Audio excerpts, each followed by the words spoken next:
Fik, udah, lo kalau misalkan nggak berani untuk boxing, lo takut kalah, lo malu apa segala macem, gak usah disiarkan. Gak usah lah terlalu banyak mulut, terlalu banyak alasan ini itu. Kalau lo laki-laki, lo ngerti bagaimana cara laki-laki bertindak.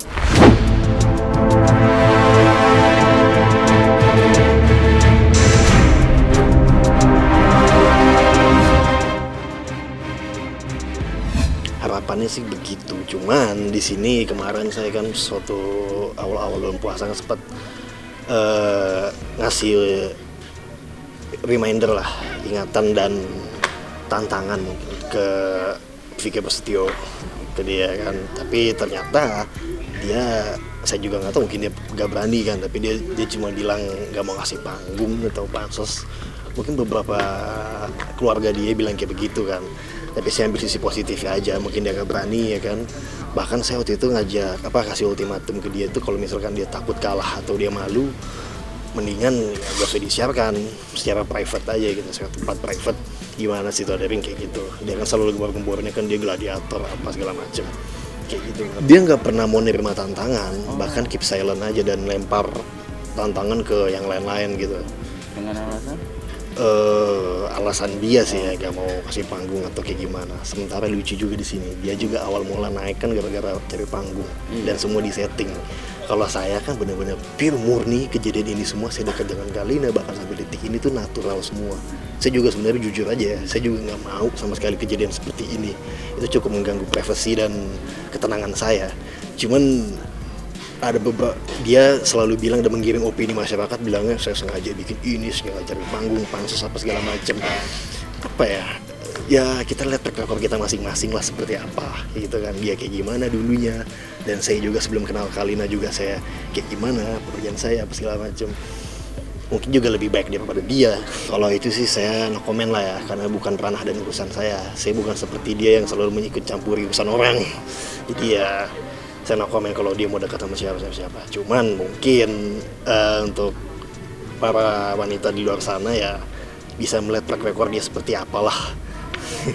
Kayak gitu. Jadi untuk sekali lagi saya tekankan, untuk tantangan boxing itu dia nggak berani di sini. Berarti dia pengecut. Kan saya udah dari awal bilang kan, kalau dia nggak berani dia pengecut. Dari kemarin maaf sekali ya, yang saya sangat sesalkan sama dia.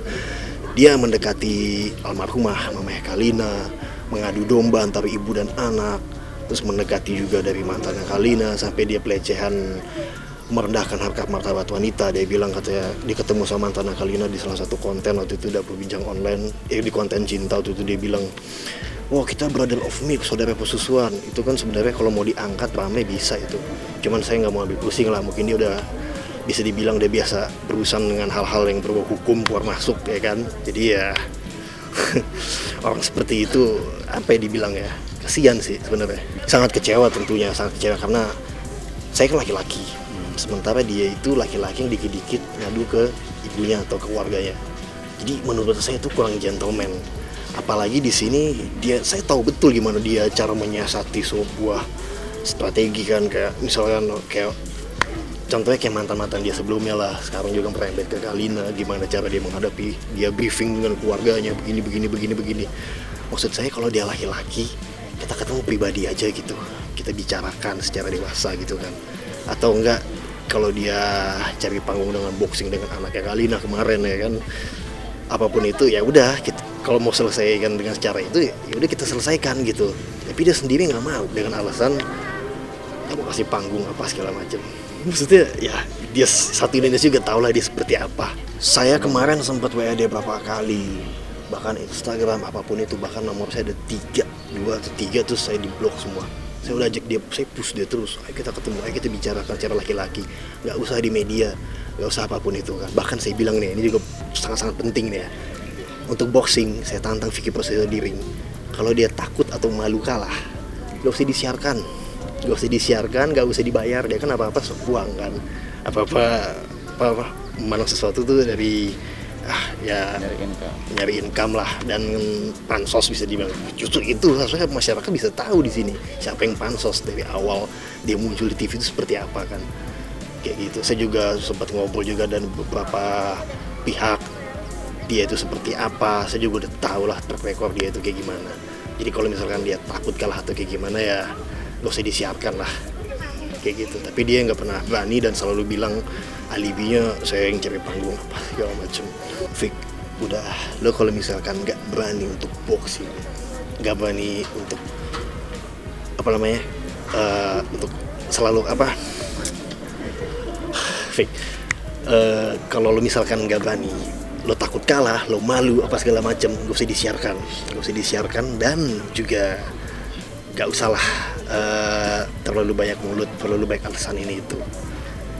Kalau lo laki-laki, lo ngerti bagaimana cara laki-laki bertindak.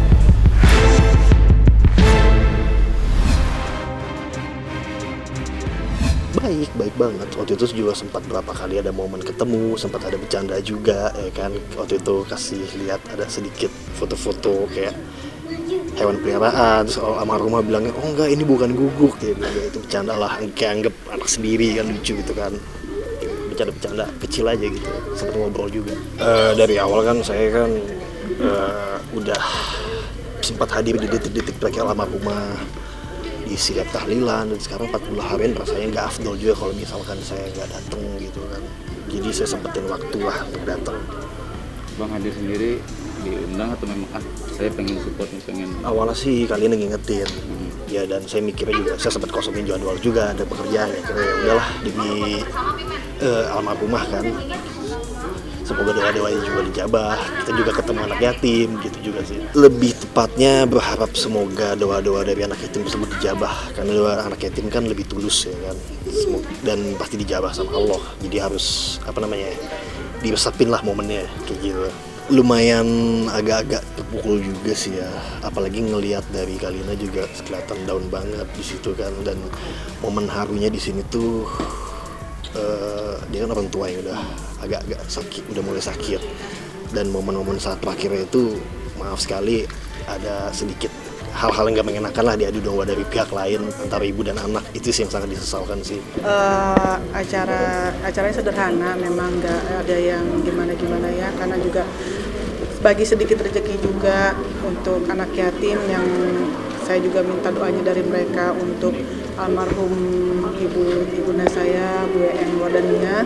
Alhamdulillah berjalan dengan lancar, walaupun maksudnya tidak harus dengan cara yang bagaimana, tapi yang penting kita khusyuk, nikmat dan ikhlas semuanya gitu. Dan doanya.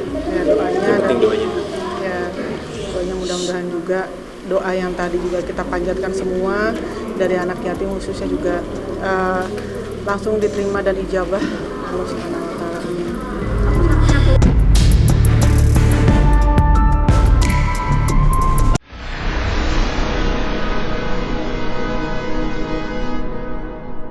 Jadi jangan lupa untuk subscribe Cumi Cumi. Ditekan ya tombol lonceng merahnya.